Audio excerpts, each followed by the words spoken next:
Alhamdulillah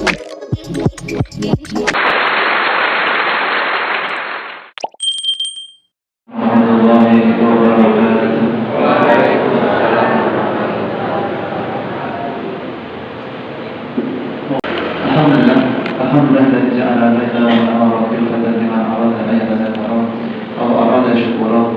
Walhamdulillahilladzi arsala rasulahu bil huda wa dinil haqq liyudhhirahu 'ala dini kullih. Walhamdulillahilladzi hadana li hadahu wa ma kunna linahtadiya laula an hadana Allah. Asyhadu an la ilaha illallah wa asyhadu anna Muhammadan 'abduhu wa rasuluh. Allahumma shalli 'ala Muhammad wa 'ala alihi wa sahbihi ajma'in. Subhanaka la ilma lana illa ma 'allamtana innaka antal 'alimul hakim. Amma ba'd. Bapak Ibu jamaah pengawasan malam Kamis, a'azani wa azakumullah. Marilah senantiasa kita memuji dan bersyukur kepada Allah Subhanahu wa taala. Terkhusus wonten ing dalu punika sebelum kita awali pengawasan wonten ing dalu punika, kami mengajak betul-betul Bapak Ibu bisa bersyukur dan memuji Allah dengan sepenuh hati. Sering kami sampaikan bahwa kita ingat untuk memuji Alhamdulillah, Subhanallah, wa la ilaha illallah, wallahu akbar. Itu adalah rezeki yang luar biasa. Itu adalah rezeki yang luar biasa. Itu ibaratnya apa itu? Menjawab adzan. Menjawab adzan itu kan mustahab. Tidak jatuh wajib juga, tidak jatuh wajib. Menjawab adzan itu tidak jatuh pada hukum wajib, tetapi mustahab. Ada sebuah hadis, barang siapa yang menjawab adzan dengan sepenuh hati, maka ganjarannya surga. Nah, ilmu ini kita semuanya sampai lama ilmu ini. Ketika azan berkumandang, kita hendaklah untuk menjawab. Artinya menjawab di sini menirukan. Apa yang diucapkan muadzin kita dengarkan. Ini ilmu ini atas kita. Tapi berapa banyak azan yang kita lewatkan tanpa kita jawab dan kita sadar. Artinya kita tidak diberikan kesadaran oleh Allah. Kita dilalaikan, dilupakan. Sama. Untuk bersyukur dan memuji itu, kalau Allah palingkan, kita kok dilupakan, maka kita ini susah untuk bersyukur, susah untuk memuji, dan itu merupakan azab. Maka ketika kita masih dimudahkan untuk memuji dan bersyukur, itu bukan sesuatu yang sepele.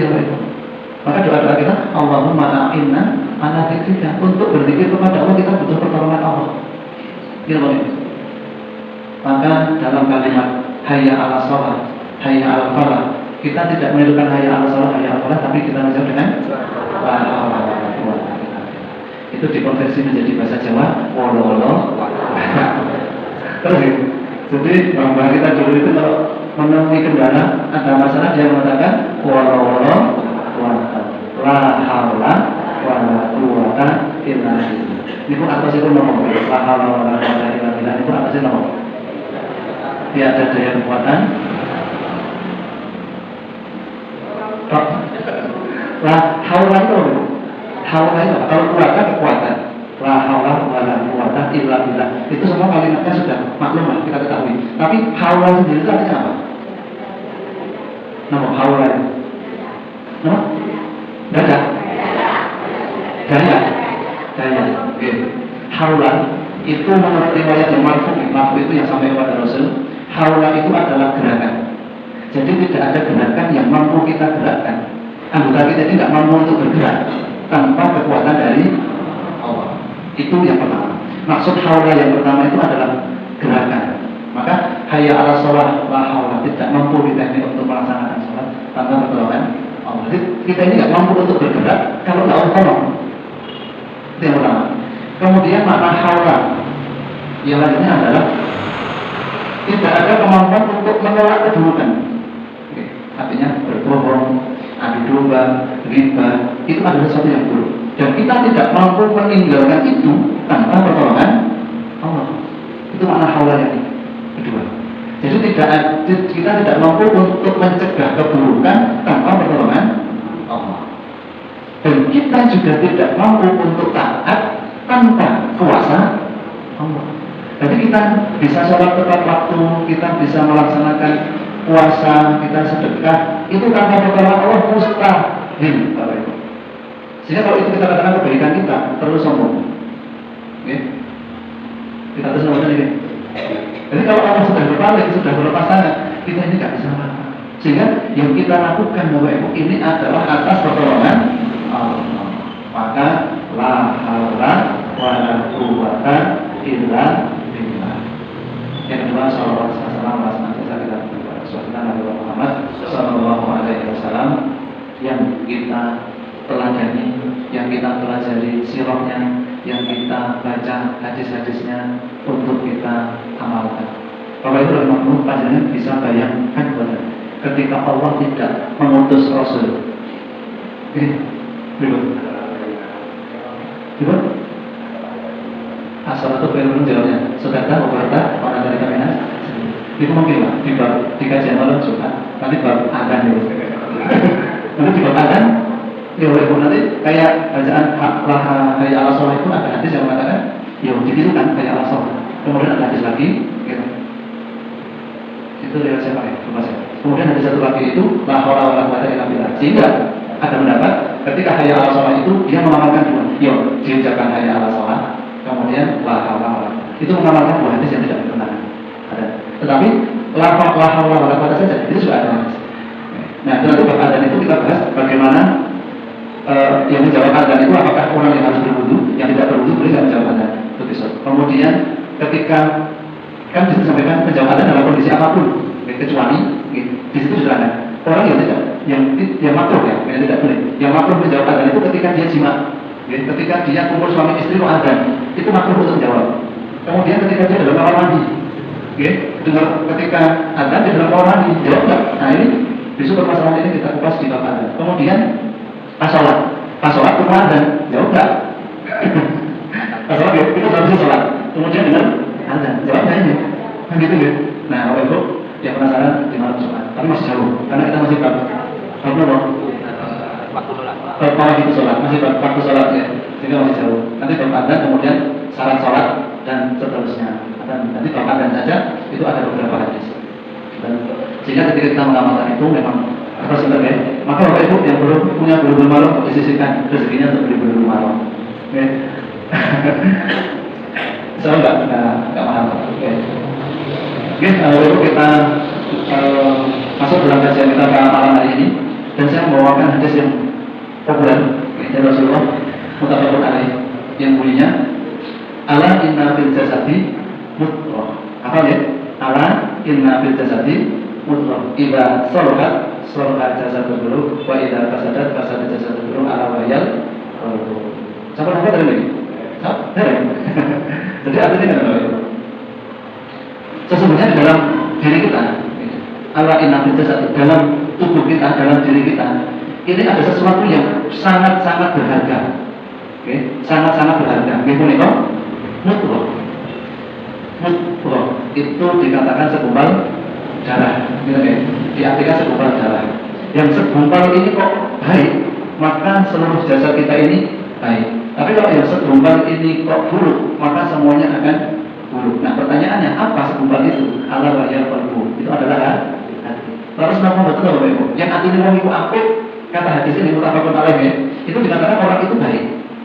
Sak ngomong-ngomongnya apik, tingkah lakunya apik, tutur katanya bagus, gitu enak dipandang, mboten larangan. Itu kalau hatinya baik. Terus nama betul. Terus betul gitu. Nah, apa itu rahimahullah? Kita awali bahasan hati misalnya. Ini bahasan yang sudah lama tapi kita review kembali. Qalbun, hati. Bapak Ibu pernah berbuat salah. Pernah tidak? Pernah ya? Pernah berbuat salah, berbuat dosa. Kemudian Bapak Ibu ini istighfar. Betul? Ya. Ketika setelah istighfar, kemudian dosa kita atau kesalahan kita taruh diampuni oleh Allah. Terbukti dengan apa? Kita dimudahkan untuk berzikir, kita dimudahkan sholat, kita dimudahkan amal sholat. Yang awalnya panjenengan itu ibaratnya banyak dosa, bergelimangan dosa. Kemudian bertobat, minta ampun sama Allah. Kemudian mendapatkan cahaya kebaikan, kemudian dimudahkan sholat, bisa meninggalkan kesalahan tadi, meninggalkan dosanya tadi, sehingga dia betul-betul taat. Kita hati ini itu kados nopo rasanya. Kata semua saya pernah di lembah hitam bisa mentas dan jadi orang baik. Artinya dulu kita belum masuk surga, tetapi seakan-akan sudah merasakan indahnya surga. Hati yang dulu ini gundah gulana setelah mengenal agama dia taat, kemudian hati itu ayam tentrem. Ini yang dikatakan kita belum pernah masuk surga, tapi hati ini pun tentrem. Apa itu ini? Belum masuk surga, tapi hati ini harus merasa masuk surga. Maka apa? Ketenangan hati, ketentraman hati. Maka dikatakan kalau hatinya tadi itu baik, seluruh tubuh kita ini baik secara mental, psikologi, kesehatan fisiknya. Ini semua dikatakan baik. Tapi kalau hatinya ini nggak baik, apa itu? Depresi, kita gangguan mental, psikologinya nggak stabil, fisiknya lemah, entenya uring-uringan, kalimat yang disampaikan nggak menyenangkan. Itu berarti tanda hatinya itu buruk. Nah, saya yakin Bapak Ibu pernah merasakan hal itu. Maka tugas kita, dengan apa hati kita ini bisa tentram? Dengan apa hati kita ini bisa nyaman? Dengan apa hati kita ini bisa menek? Jadi kalau kita bicara hati, Bapak Ibu, bukan hati yang ada di dalam dada kita yang ada ukurannya, yang ada besarannya. Kalau hati yang ada ukurannya, ada bobotnya, itu orang mati pun masih punya hati. Hewan pun punya hati. Tapi hati yang di sini adalah bukan sekedar panjangnya hati sekian, lebarnya sekian, bobotnya sekian, bukan itu. Akan tetapi hati yang betul-betul bisa merasakan kenyamanan, bisa membuat kita ini nyaman. Nah, pinter-pinter. Hati kita ini bisa nyaman dengan apa? Apa? Pikir. Boleh. Kalau pikir itu dari tempatnya jujur. Dengan apa itu? Apa? Apa? Masalah? Tahajud, masalah. Apa boleh? Hati kita bisa tenang. Apa itu? Tahajud, pikir, apa boleh? Baca Al-Quran, gitu, apa boleh? Dulu berbuat baik. Kok ada yang jawab kalau uangnya banyak lah? Uang banyak itu bisa menenangkan hati, betul? Betul? Hah? Karena gini Bapak Ibu, oke lah kita mengucapkan zikir, tahajud, kan gitu ya.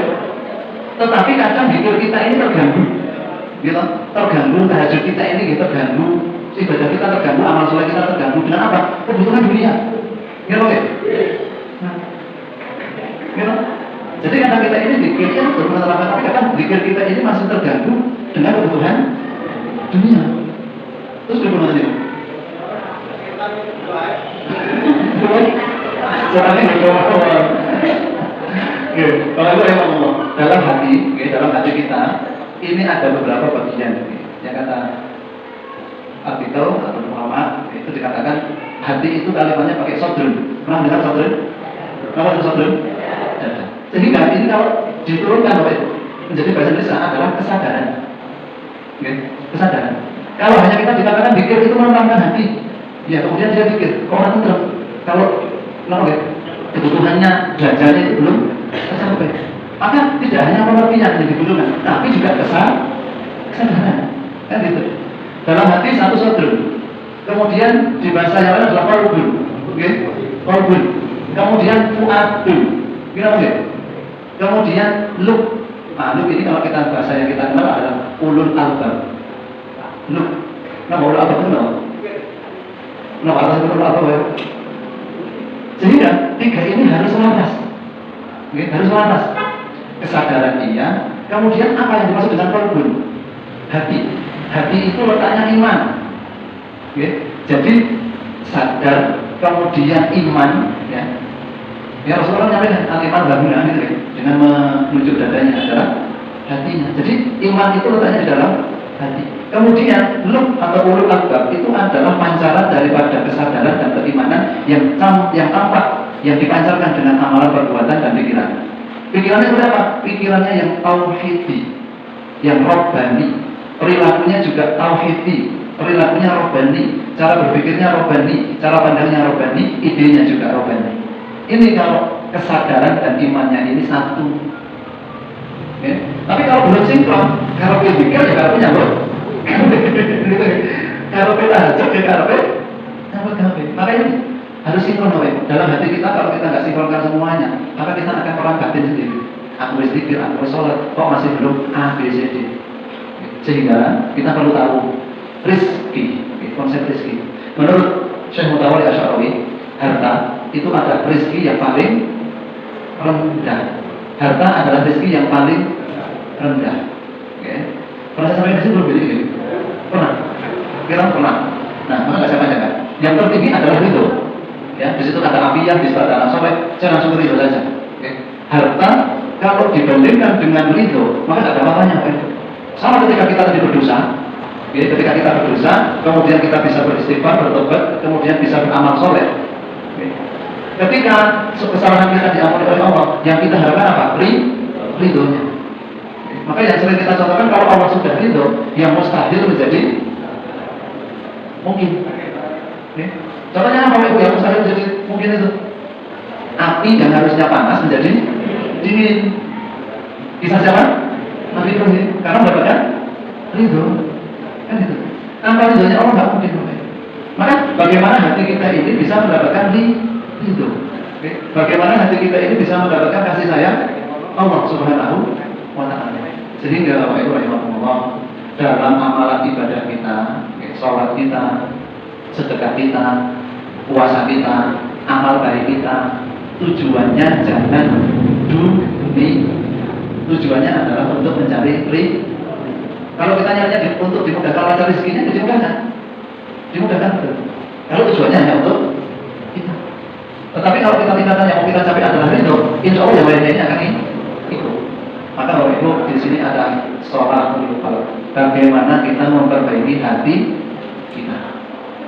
Sekarang contoh, rasa jengkel, anyel, sedih, itu masuknya lewat mana? Hati. Hati. Kemudian senang, gembira, kemudian apa lagi? Itu lewatnya mana Mas Ibu? Lewat hati. Nah, maka bagaimana hati ini menerima itu? Ya, bagaimana hati itu menerima itu? Bagaimana ketika yang datang itu kesedihan, kita harus bagaimana hati kita? Ketika yang datang itu sesuatu yang tidak kita inginkan, bagaimana kita harus berperilaku? Maka Bapak Ibu, manajemen qalbu.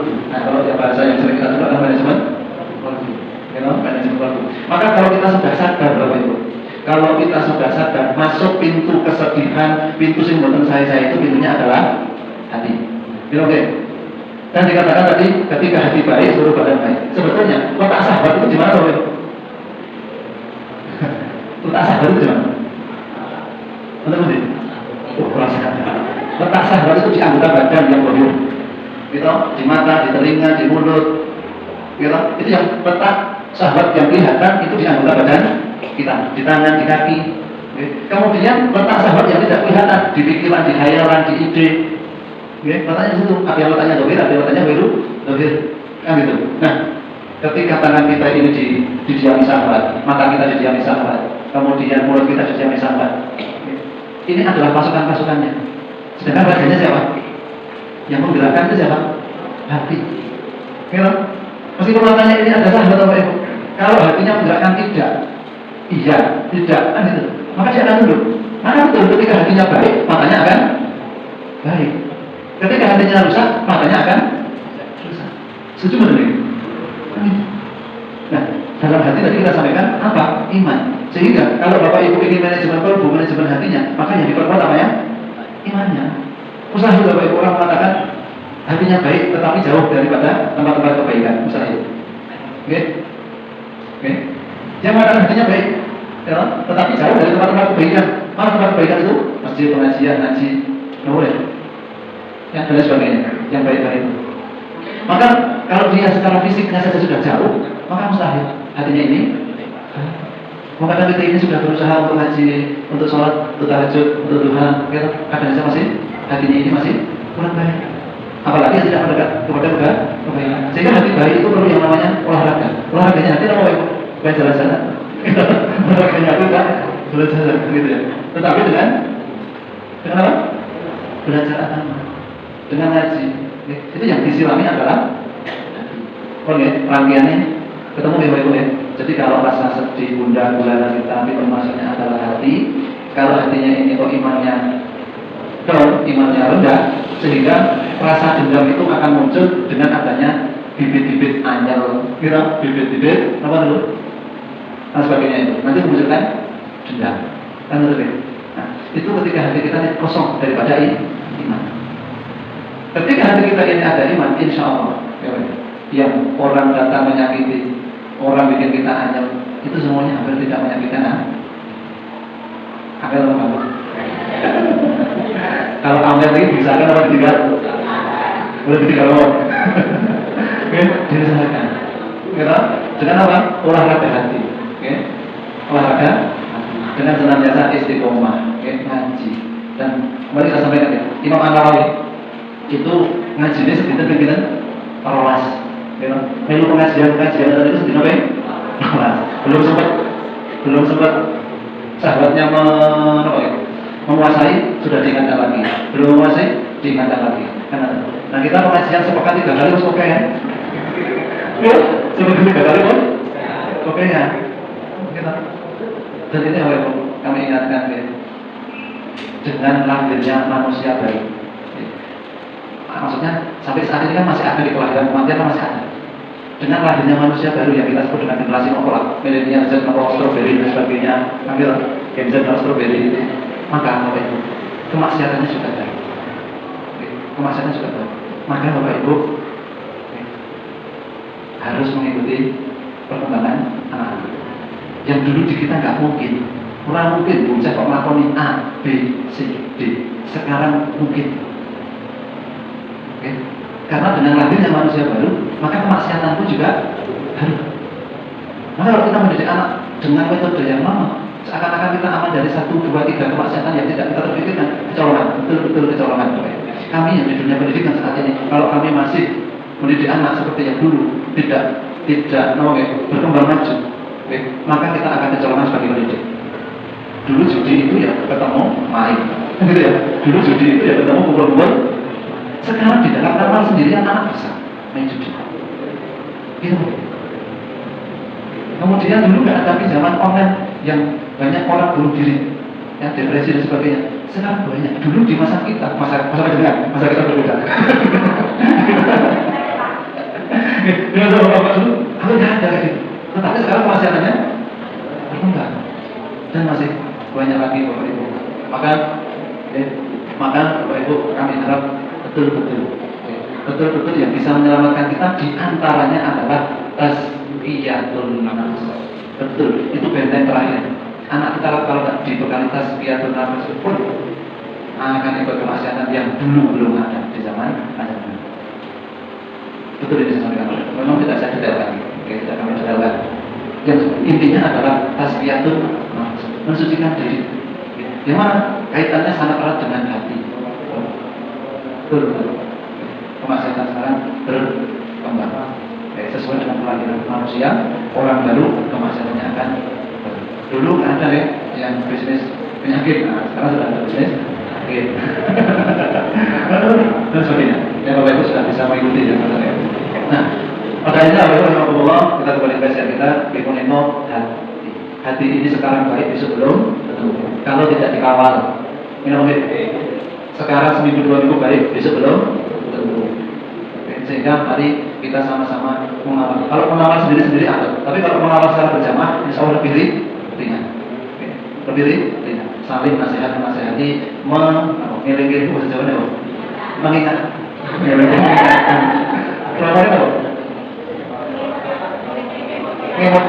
Saling iring-iring mana? Saling mengingatkan. Sami-sami mengatakan, Bapak Ibu sami-sami mengatakan, bermata ketakutan dan ajri bermata Allah Subhanahu wa Ta'ala. Karena ini akan menjadi sesuatu yang langka, betul-betul langka, Bapak Ibu. Betul-betul langka. Kalau tidak kita kawal, sehingga kesehatan hati kita adalah inti daripada yang lainnya. Maka saya tadi ini ampun gampang anyel. Betul? Ampun gampang anyel pun itu. Karena anyel itu tanda apa? Lemah. Maka Bapak Ibu lebih olah lagi, lebih olah lagi ternyata. Ketika kita dikit-dikit aja, dikit-dikit malah dikit-dikit dendam, artinya kita belum beriman, kita baru Islam. iman. Oke. Jadi kalau sudah beriman, insya Allah pun iman kepada kodok dan qadar itu menjadi rukun iman yang keenam. Rukun iman yang keenam. Oke. Karena kita rukun iman yang keenam itu adalah semua yang terjadi dalam diri kita itu adalah atas kuasa Allah.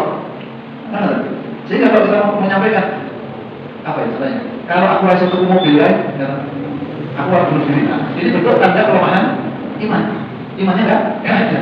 Kita dari kasih kita sedikit-sedikit putus asa, sedikit-sedikit marah, sedikit-sedikit hanya dan sebagainya. Ini tanda bahwa iman kita lemah. Bapak Ibu, semoga yang sedikit ini bisa mengingatkan kita kembali saling mengingatkan tawasobis sabar. Jadi terkait dengan keimanan. Mungkin arti urolan dengan kami ini iman, percobanya iman di dalam hati kita sehingga kita sehat walafiat. Keterangan afiatnya sudah ya. Jadi kalau sehat walafiat berarti secara fisik dan secara keselamatan yang datangnya dari Allah Subhanahu wa Ta'ala.